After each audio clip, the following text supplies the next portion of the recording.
Hey, welcome everybody to the AfterBuzz of Sports podcast, live from the Memphis Podcast Studios in Memphis, Tennessee. I'm your host, Lee Jones. I have with us today our co-host, Mr. Chris Sawyer, Sports Director of Regent University. What's up, Chris? How you doing, Lee? Good to see you. I'm doing well, man. And also we have our other co-host, Mr. Phoenix, the Phenon Evans, former University of East Carolina football star and Kingston High School football coach. What's up, Phoenix? What's going on, Lee? Good to see you, Lee.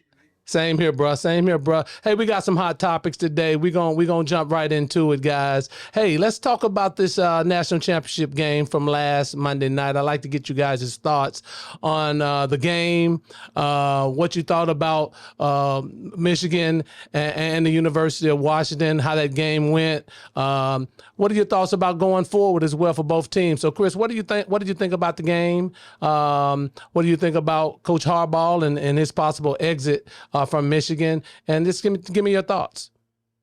Yeah, I went in thinking, Washington taking down Texas in a great game, and Michigan, had a great game against Alabama. So I was really pulling for Washington, but to me, Michigan just was dominant up front. They really rattled Washington's offense, and they could not get anything going, which proved, even in like the last interception that, really to me sealed the game for them. I think Michigan just bullied them, and Washington didn't have much they could do against them. And for Harbaugh, in my opinion, a lot of people talk about LA Chargers. He has family out there. I think with everything that's going on, there's still some investigations happening. I think this might be a good time for him to jump, and I think LA right now is the landing spot for him. But here's what's funny. Before we went on the air, I was listening to our local radio show here in Virginia Beach, and they even had Harbaugh possibly going to Dallas. If McCarthy, it's like, so there's so many rumors out there, but I do think, in the scheme of things, Michigan really dominated in the BCS playoffs. They looked really, really good. Yeah. Phoenix, you're a Division I college offensive lineman, and I'm curious to get your thoughts about the trenches of the game between Michigan and Washington and how that developed. It seemed as though the domination of Michigan on the line of scrimmage, both line of scrimmages, was what really factored into the game. So as being a former D1 offensive lineman, tell us your thoughts about the football game and how that developed in the trenches. Well, Lee is one up front, and as you say, the dominance started up front with the O-line. Michigan could do whatever they wanted to do on the Washington's defense, running the ball. It's just, like I stated, the SEC is and the Pac-12 is totally different. Again, I thought Georgia should have been in the championship, but next year they're moving on to a 12 playoff team system. But as you can see, they wore Washington down. First time rattled all year. Just couldn't get anything off up front. I mean, the defensive front was just destroying their offensive line. So it was one up front. So definitely the game was controlled by both defensive line and O-line, and you saw it in the national championship game. Yeah. Having watched Washington all season, I'm a University of Washington graduate alumnus. I hadn't seen them dominated like that up front all year long. And Michigan was more physical. They were the more physical team, both offensively and defensively. I never saw Michael Penix beat up like that, in a game, rushing his throws, and then the linemen of Washington just being whipped up front. And so, both sides of the ball, I think it was domination by Michigan, and that really what decided the game pretty much. So those first two touchdown runs, I think Washington was really out of the gaps, and just the physical nature playing in the Big Ten against those teams led Michigan to really dominate that game. As far as Coach Harbaugh, I think it's time. I think it's time for him to leave now. I think he's done what he needed to do. Suspended twice this year, but still came back to win the national title. I think the NCAA still, there's an ongoing investigation on the sign stealing. Even though they suspended him, they reserved the right to possibly suspend giving him even more games later on. So I think Harbaugh will interview. I think next week he's interviewing with the LA Chargers. I think still Chicago is on the table as well. And so I think you'll see Coach Harbaugh sort of migrate to the NFL, which I think he's going to do a phenomenal job. He's been successful.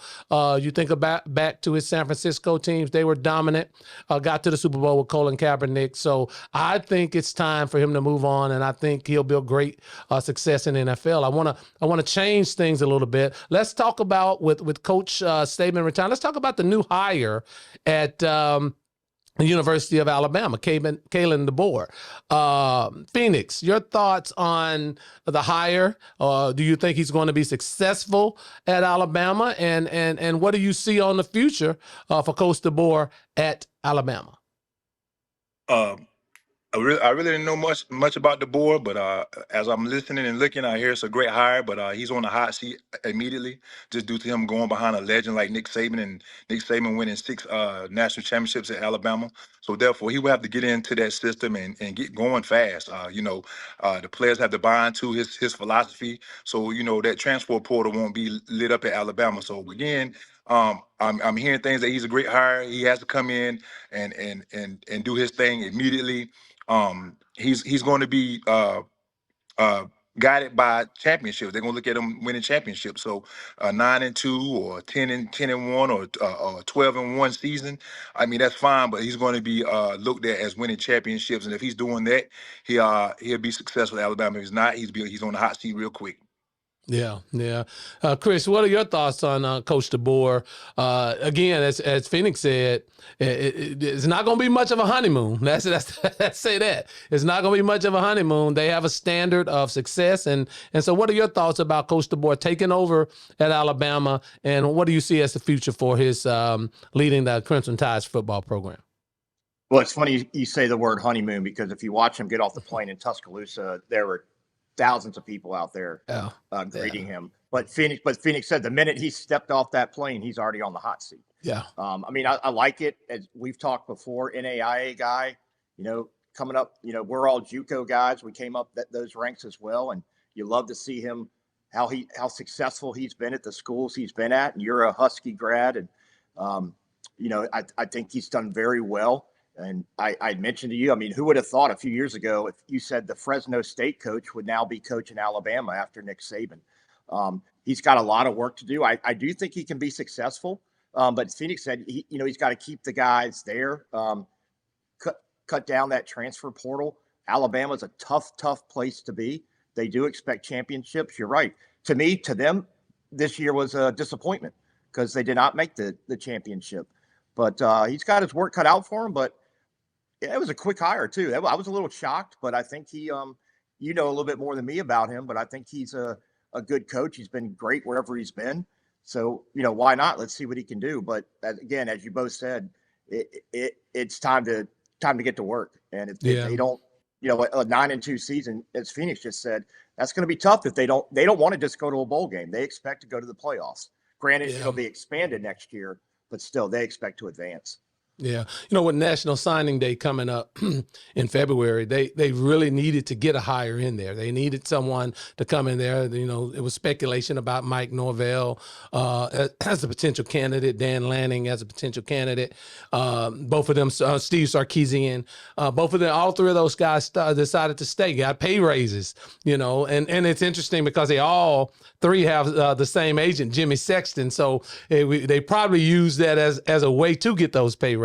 But I do like the hire of Kalen Deboar. I think, he won 3 NAIA national titles, been offensive coordinator for a number of teams, head coach at Indiana.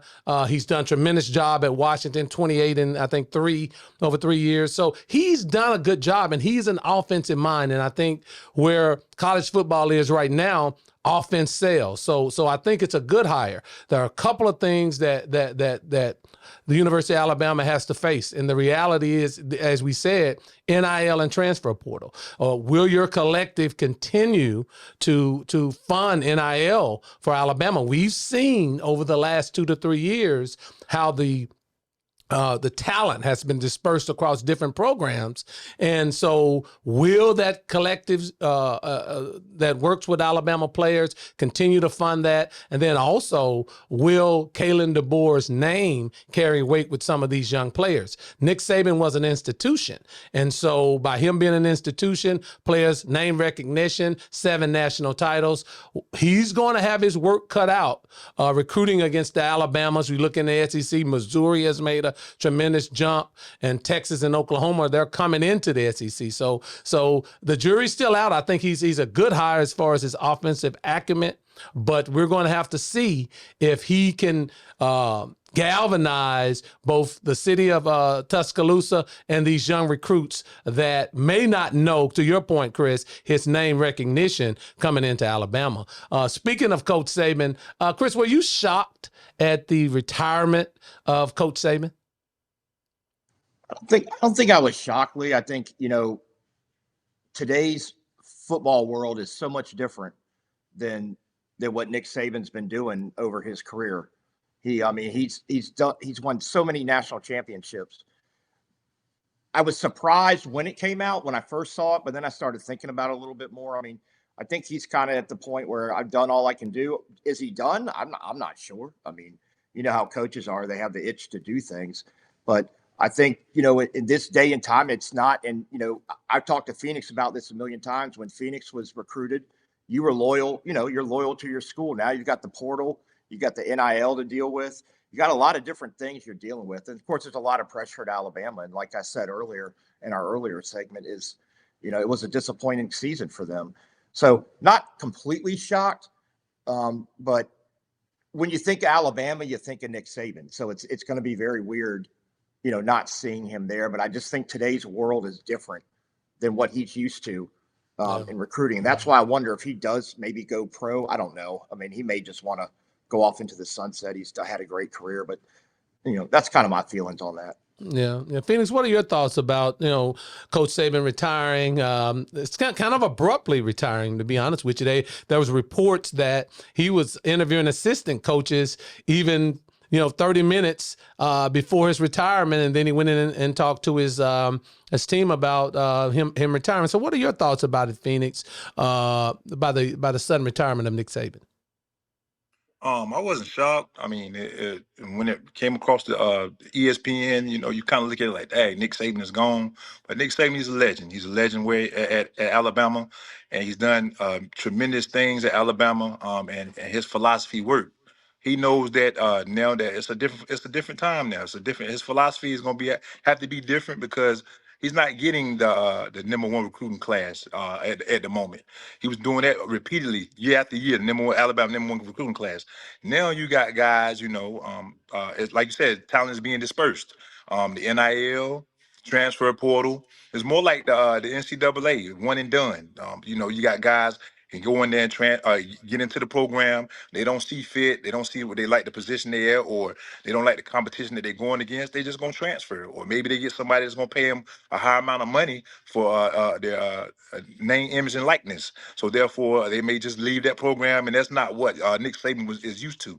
He's used to having guys, depth, like you see 4 or 5 different running backs in the NFL, and most of them had to sit behind each other 2 or 3 years to even compete.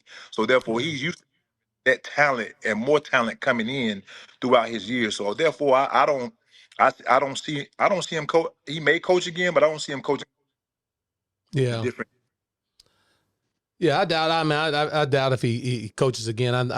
It's been reported that the University of Alabama gave him an office overlooking Bryant-Denny Field. So I think he's going to be comfortable, helping out in the community as he and his wife has always done. Being an advocate, an advisor to Coach Deboar. I think NIL.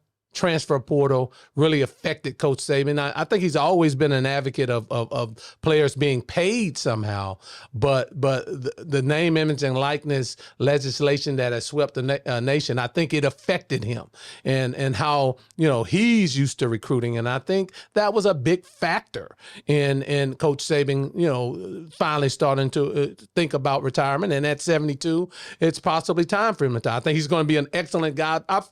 You'll probably see him on College Game Day or some other media outlet because he's very, very good in that realm. But I do think the times, the changing of the times in college football affected his retirement and drove him into retirement. And so, much respect for Coach Saban, but the changing times, how you recruit, you look at how Deion Sanders uses social media and all that he does on the social media platforms, and the other coaches getting involved in that. That's a younger person's game. And so you saw both he and his defensive coordinator retired. So, kudos to Coach Saban. I wish him well in retirement. I'm sure we'll see him down the road, probably on ESPN Game Day or something similar to that. But I do think NIL transfer portal was a big factor in his retirement and what we're seeing at Alabama. And it's a new day and age at the University of Alabama, and we'll just see it play out over the next few years. Lee, Yes. hold on. I know you're transitioning, but let me something you just said. Social media, being the sports communications director that I am. Mm-hmm. So recently, our basketball team played at Division I William and Mary, and I sat at press row, next to our team. William and Mary had an entire social media team. Yeah. Throughout the game, clipping things, doing things the entire game. So you just nailed it on the head. It is so different now. We're older. I work in social media as well, but they hire a lot of young kids right out of college that do an amazing job. Yeah. And I just wanted to say you made a great point on how things are different now. It's huge. The old, your recruiting team sets it up, and then the coach come in and close the deal, Phoenix, the way they did when they were recruiting you and coming into your home and talking to mom and dad and closing the deal that way. And I'm sure you can expand on that, Phoenix, how that situation went down as a Division I recruit. There's still some of that, but they've infused social media. Kids want to get their profile up on YouTube and on their social media platforms. And so it's a changing world, Phoenix. And if you could just talk to our audience about your recruitment and compare, and we can compare and contrast the way the recruitment is going on now. So talk to the audience about when East Carolina sat in your living room and how that went down. Yes, sir. It's definitely a different time. We didn't have no type of social media. We had Right. video. So, sent that in and definitely they seen some type of athlete in you, they was coming after you. So definitely me being recruited was more, letters, mail. They telling me they interested, and then we finally set up a visit, and I go see them, and they talk to my parents. But this social media world is taken by storm. You got guys got highlight tapes all over the YouTube. We didn't have that, so it was more your coaches talking about you, pumping you up to the college coaches. It's more of the college coaches coming and sitting in watching games. You don't see college coaches come out to the fields no more like that. So they YouTube or they watching your highlight tape. But again, it's a blessing to the athletes now to have that type of platform. But yeah, during my recruiting process, you had to, it was a lot of work.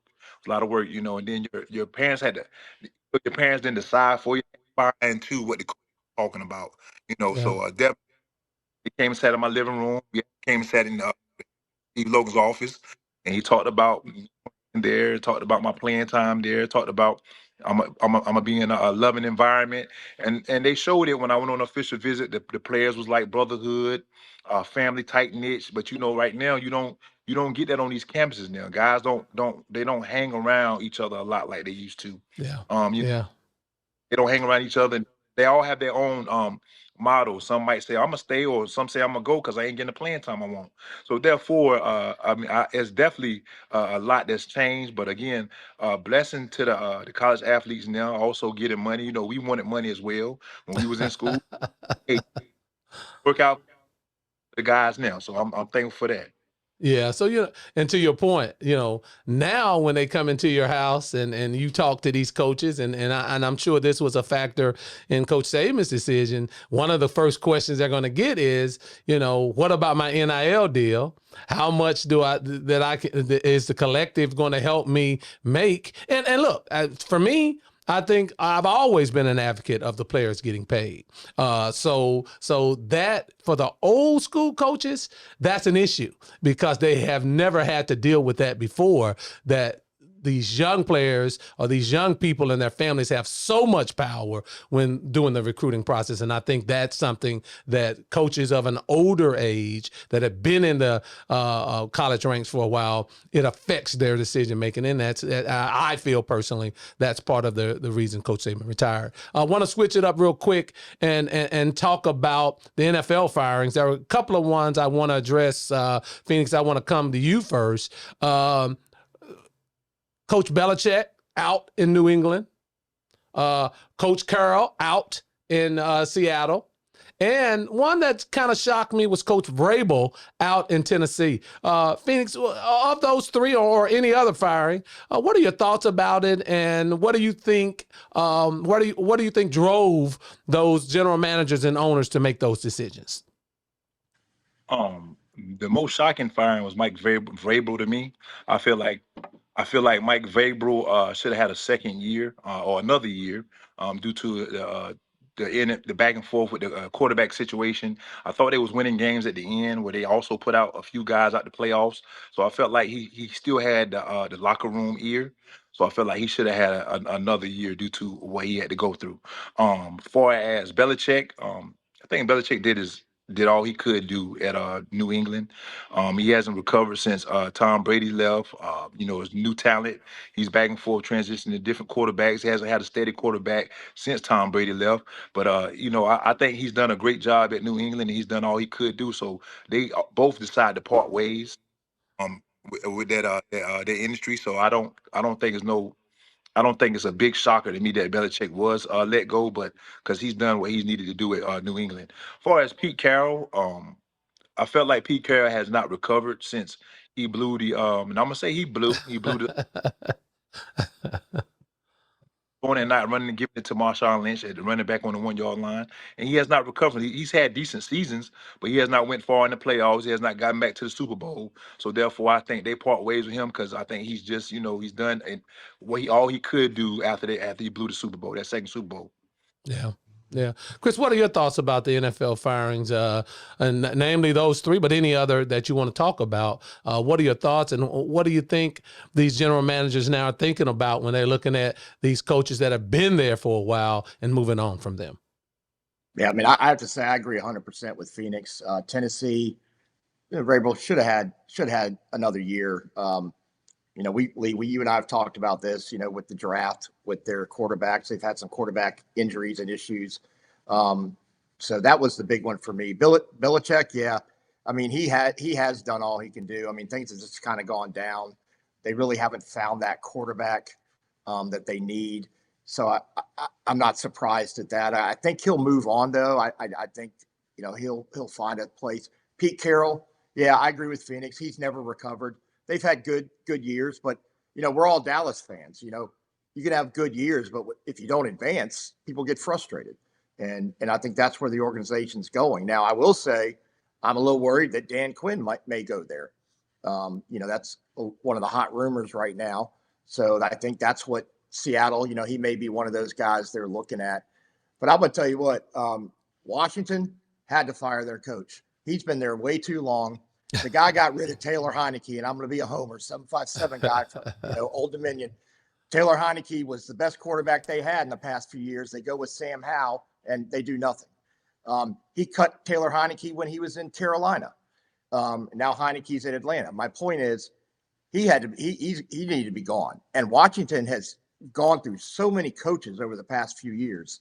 I do not like the Commanders. I'll always call them the Redskins. I don't like them, but that's a situation there that, they got new ownership now. So that's, if you really look at some of the firings, that's a team that's going to be interesting to see who they bring in and if they can build that team back up, because, the NFC East is, to me, the best division in football. And with Washington not being so great, that's one of our rivals. So I'm very curious to see what their new ownership is thinking about who they're going to bring in. Absolutely. I'll stay right there real quickly. Ron Rivera, good man, lifer in the NFL. But to your point, really hadn't done anything in Washington. If you take away the core years of Cam Newton there, and you look at Ron Rivera's record from the at Carolina, and at Washington, he's well below 500. And so the firing of Ron Rivera warranted. I think we all knew that was going to happen. Some of us thought it would happen during the season, but certainly once the season was over, we knew he was out because just hadn't done it. I thought he hurt himself and he hurt the team early in the offseason when he made the statement about Eric Bieniemy and the fact that some of the players were upset about his hard coaching style. Well, Eric Bieniemy had just come off of Super Bowl wins, and let me say this. You hadn't done anything in Washington. So yeah, you should have been coached hard. And so I think he sort of undermined Bieniemy there, and I think that hurt the team from the jump. So I do think he should have been out. Belichick, look, Phoenix, your point was well taken. Belichick, the coach, I think still can coach. I think he's a great defensive mind. I think he's someone that, this year, the defense held teams to 10 points and they still lost the game. Belichick, the GM, should have been fired a long time ago. And I think that ultimately led to Mr. Kraft saying it's time to move on. We have a younger guy and Jared Mayo there who can relate to the players. He was a captain, a leader. And so I think they had the coach in waiting, and it was just time to move on from him. I do think Coach Belichick will coach again. I do think there's opportunities. The Los Angeles Chargers, if Jim Harbaugh is not selected, I think it'll be an excellent place for Coach Belichick to go because you have an established quarterback. If you keep Kellen Moore, you have consistency on offense, so he can just coordinate the defense. So I think that's a great spot. I keep hearing Atlanta about with Coach Belichick. The one thing that I would say there, if they don't get the quarterback situation worked out, Atlanta will be a similar New England, so we don't want him to go there. And then Coach Carroll, Phoenix, you made a great point. If he had have handed that ball off to Marshawn Lynch, his legacy would be totally different than it is today. I mean, he's a rah-rah coach, but with all of the draft picks and players that the Seahawks received from the Denver trade with Russell Wilson, they should have been better off than they were this year. A lot of people thought they had some momentum, so I think it was time to move on from Pete Carroll. So those firings, Vrabel, look, what doomed them was the fact that they let A.J. Brown go. When they let A.J. Brown go, that's tainted their operation on offense. You needed someone outside to back teams off of Derrick Henry. Derrick Henry got over 1,000 yards this year, but they didn't have a down-the-field threat. And so when they did that, and I think there was some friction between GM and coach, that doomed Mike Vrabel in Tennessee. So, those things didn't surprise me, but more firings possibly to come. If Lovie Smith loses on Monday to the Eagles, look for Lovie Smith to be out in Tampa as well. So we'll sit back and we'll watch it. Last thing I want to talk about real quick, guys, is the NFL games from this past weekend. We saw the Ice Bowl. Did you guys see Andy Reid's mustache last night with the icicles coming off of there? I want to get your opinions on that real quick, Phoenix. What are your thoughts about Miami and Kansas City last night in the fourth coldest game in NFL history, and Kansas City coming out on top? Oh, I knew that was going to happen. I just felt like Miami coming from 75 to 80-degree weather, going into playing in -7 and the wind chill or was -27 degrees. That was a given. I felt like Kansas City was going to go in there and win, and they dominated. I mean, if as you look at it, Miami didn't want to go out there and tackle. They didn't want to go out there and hit. It was too cold. The quarterback, he was his tour. He went on target.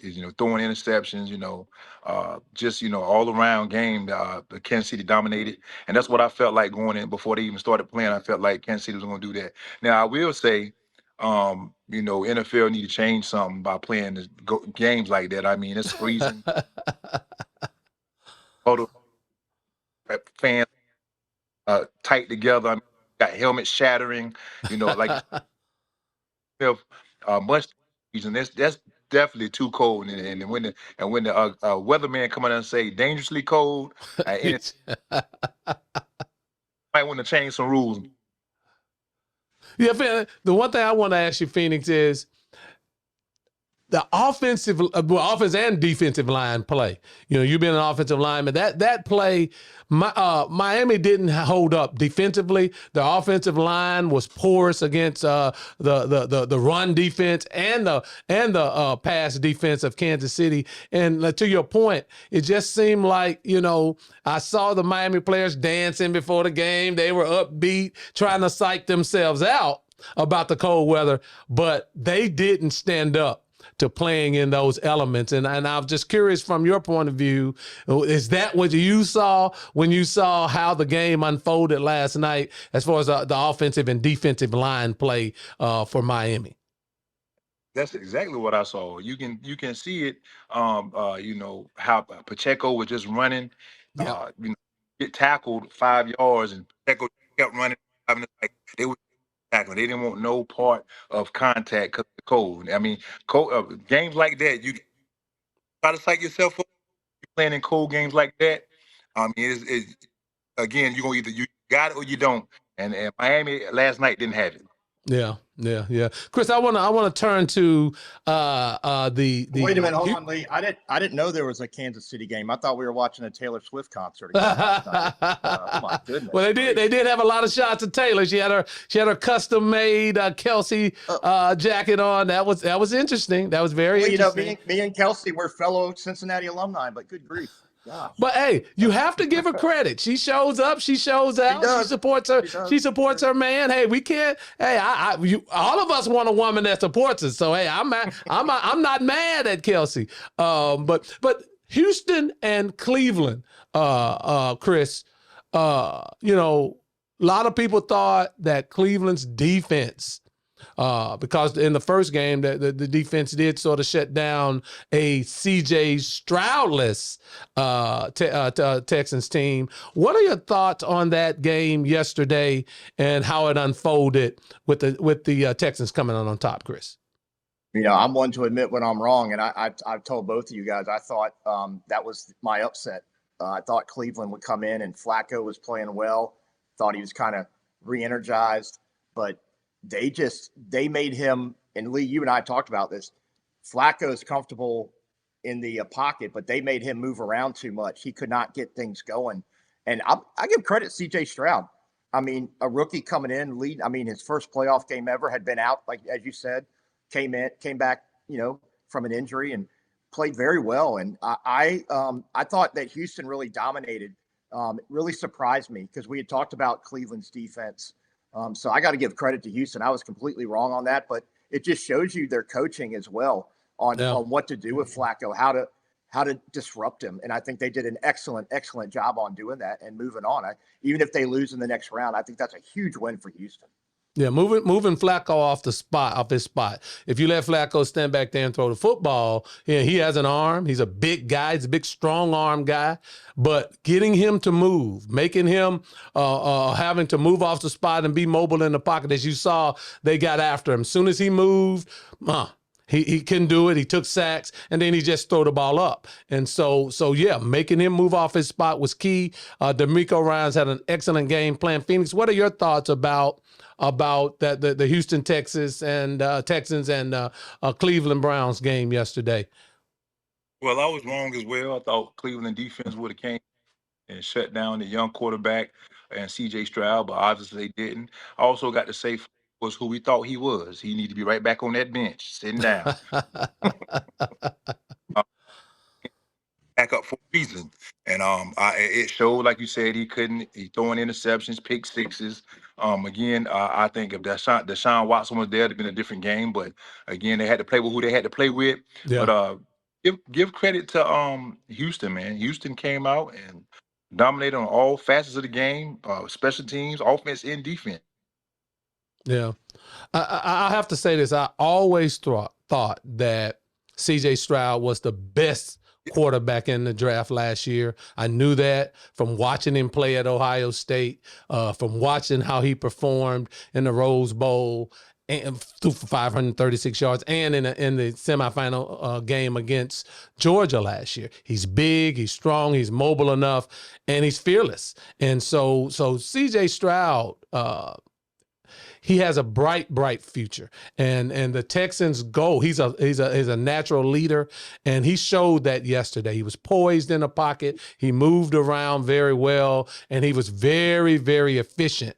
And again, you have to give kudos to D'Amico Ryans as well on his game plan. Don't let him beat you deep. They had a couple of chunk plays early in the game, but he shut that back, kept his safeties back. And again, Flacco's going to throw you the ball at some point. And that's what happened, and that's why the Texans move on. So great job, CJ Stroud. Great job, D'Amico Ryans. Real quick, I want to get to the other games today. One, we have the Cowboys playing the Packers today, kicking off at 4:30 Eastern, 3:30 Central. Chris, what are your thoughts about the Packers and the Cowboys today, and who do you think will win that game, and what do you think the keys to the game are? Well, do I need to say anything else? No, seriously, it makes me still a little nervous. We're all Cowboys fans here. Not going to hide it. I think the way that Dak is playing, especially at home. If we play like we play at home, we're going to be fine. My only thing is, if Jordan Love gets going and our defense can't stop the run, we're going to have a tough time. But if Micah comes to play and we can stop that run, and then the one thing, Green Bay's run defense is one of the lower ones in the league. If Pollard can get going, then that'll be okay, and that'll set up CD. And Cooks is playing really well too. So I know a lot of times they double CD. But I feel like being at home, they're going to be okay, but I'm still very nervous about the game. I just, guys, we get let down every year. And I think, there's been a lot of talk about McCarthy being on the hot seat if he loses this game. So it's going to be very interesting to me. I can't wait to watch the game, but I'm going to be, have anxiety the entire time unless we go out and do what we've done against a lot of teams at home. If it was in Green Bay, boy, I'd be very negative. Yeah. And Phoenix, I want to go to you lastly, just for your comments on any of the final three games: Dallas, Green Bay, Detroit, and the Rams, or Pittsburgh and Buffalo. What are your thoughts on any one of those games? With Dallas, again, I'm like Chris said, I'm nervous a bit, but we do what we've been doing all year at home. We shouldn't have no business. Don't turn the ball over. Control the offense, control their offense, rattle Jordan Love, and we should be fine. I'm looking for Bland and Gilmore. I think Gilmore is hurt. But I think he's trying to play. But I'm looking for Bland and Gilmore to have a great game. But if we take care of business and what we've been doing at home all year, we should be fine in that game. The Buffalo Bills and the Steelers game is going to be my shocker. The Steelers going to shock the world. I feel like Josh Allen in the quarterback that he started off being hot in the year. He's thrown 2 interceptions the last couple games. He's more of running the ball than passing it at this time. And I feel like the Steelers is getting healthy. They getting some guys back. Mike Tomlin always is in the picture. Is always in the mix. He's always getting his guys in the playoffs and always having a winning season. So great guy, Mike Tomlin. Always, a great coach. I don't know how he's always. Somebody told me he was on a hot seat this year, but he's always winning. So therefore, he should be able to depart and lead the Steelers when he wants to lead the Steelers. But again, that's another thing here. But far as Detroit and the LA Rams, that's my toss-up game. That's my toss-up. I don't know who's going to win. Honest, I feel like both quarterbacks got a grudge on their shoulders. They got a grudge on their shoulders because one went to another team, one went to the opposite team. So I feel I feel like that's going to be a great game, and I'm looking for looking at that game. Absolutely, absolutely. Well, real quickly on the Dallas Green Bay game. Look, if Dallas needs to start fast, they need to start fast. Dallas is at their best when they get a lead and they unleash the dogs. They unleash the pass rush. I think you make Jordan Love uncomfortable when they have to throw, and Dallas knows they're going to throw the football. So I think Dallas gets up on them early. I think they apply pressure to Jordan Love, and then Jordan Love turns the ball over. He hadn't turned the ball over towards the end of the season, but he hadn't been pressured the way the Cowboys can pressure him. So I like Dallas in that game. I think the Rams upset Detroit. I think the one thing, whoever runs the ball the best in the Detroit Los Angeles Ram game will win that. That's going to be an offensive line at the line of scrimmage game. I do like the Rams and their running game. I like the design that McVay does in his passing game. So I look for the Rams to upset Detroit and move on. And then the final game, I agree with you, Phoenix. Pittsburgh. At the line of scrimmage, Pittsburgh is a cold weather team as well. I think they will be able to handle, their defense will be able to handle the running game of Buffalo and Josh Allen. I don't think Josh Allen has really thrown the ball well over the last 3 or 4 games. Stephon Diggs has not had a 100-yard game since week 9 of the season. So I look for the Steelers to move forward, Mike Tomlin working his magic and winning the game. Guys, this is how we do it every week. I please remember to like the show, comment on the show, subscribe to the show after the buzzers. Guys, we love it. We'll see you next week. Please remember, tell a friend about the show. This is what we do. I'm Lee Jones for Phoenix Evans and Chris Sawyer. This is After the Buzzer. We'll see you next week.